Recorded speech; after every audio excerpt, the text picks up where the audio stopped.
اور ہماری ہڈیاں بھی نہیں رہیں گی، ہم بالکل ختم ہو جائیں گے۔ کسی کو جلا دیا جاتا ہے، کسی کو دبا دیا جاتا ہے، کسی کو دفن کر دیا جاتا ہے۔ غرض انسان کسی بھی طریقے سے مر کر، چاہے وہ جلا کر اس کی راکھ کو ہوا میں اڑا دیا جائے، چاہے دریا میں بہا دیا جائے، چاہے مٹی کے نیچے دفن کر دیا جائے، کہیں بھی انسان چلے جائے مرنے کے بعد، لیکن اللہ رب العزت کے لیے یہ کوئی مشکل نہیں ہے۔ جب رسول اکرم صلی اللہ علیہ وسلم جو ان مکہ کے لوگوں کو سمجھاتے تھے، لیکن وہ آپ صلی اللہ علیہ وسلم کا مذاق اڑاتے تھے کہ جب ہم مر جائیں گے، مٹی ہو جائیں گے، پھر دوبارہ بھلا کیسے ہم زندہ ہوں گے؟ کون ہمیں زندہ کرے گا؟ کس طریقے سے زندہ کرے گا؟ تو اللہ کے نبی صلی اللہ علیہ وسلم نے قرآن کریم کے ذریعے ان تک یہ پیغام پہنچایا، أَأَنْتُمْ أَشَدُّ خَلْقًا أَمِ السَّمَاءُ بَنَاهَا رَفَعَ سَمْكَهَا فَسَوَّاهَا وَأَغْطَشَ لَيْلَهَا وَأَخْرَجَ ضُحَاهَا۔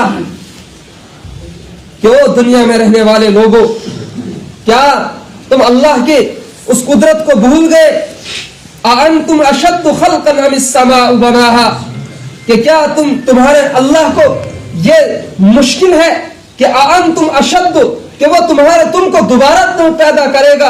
أَأَنْتُمْ أَشَدُّ خَلْقًا أَمِ السَّمَاءُ بَنَاهَا، پہلے سے زیادہ مشکل ہے آپ دوبارہ پیدا کرنا۔ جب تم کچھ بھی نہیں تھے، تم ایک ماں کے پیٹ میں، تمہاری ماں چلتی اور پھرتی تھی، تمہاری ماں ساگ اور روٹی کھاتی تھی، تو اللہ رب العزت اندھیری کے اندر تمہارے ہاتھ بنائے، تمہارے پاؤں بنائے، تمہاری آنکھیں بنائی، تمہاری خوبصورت یہ شکل اور صورت بنائی، تمہارے ہاتھ بنائے۔ یہ تمام چیزیں اللہ رب العزت نے اگر پیدا فرمائی جب آپ کچھ بھی نہیں تھے، لیکن جب انسان بنے، جب اشرف المخلوقات میں آپ آئے، اس کے بعد آپ دوبارہ اس دنیا سے چلے گئے، مر گئے، چاہے مٹی ہو جاؤ، چاہے کچھ بھی ہو جاؤ۔ أَأَنْتُمْ أَشَدُّ خَلْقًا أَمِ السَّمَاءُ بَنَاهَا، کیا تمہارے رب کے لیے یہ مشکل ہے کہ وہ دوبارہ تمہیں زندہ کرنے پر قادر نہیں ہے؟ وہ رب رفع سمكها فسواها واغطش ليلها واخرج ضحاها، کہ جس رب نے اس آسمان کو، اتنے اونچے آسمان کو بغیر ستونوں کے بچھا دیا، بغیر ستونوں کے اسے کھڑا کر دیا، کیا اس رب کے لیے تمہیں دوبارہ زندہ کرنا مشکل ہے؟ رفع سمكها فسواها واغطش ليلها واخرج ضحاها، وہ رات میں سے دن کو نکالتا ہے، دن میں سے رات کو نکالتا ہے۔ جب اس رب کے لیے یہ مشکل نہیں ہے تو تمہارا دوبارہ زندہ کرنا کیسے مشکل ہو سکتا ہے؟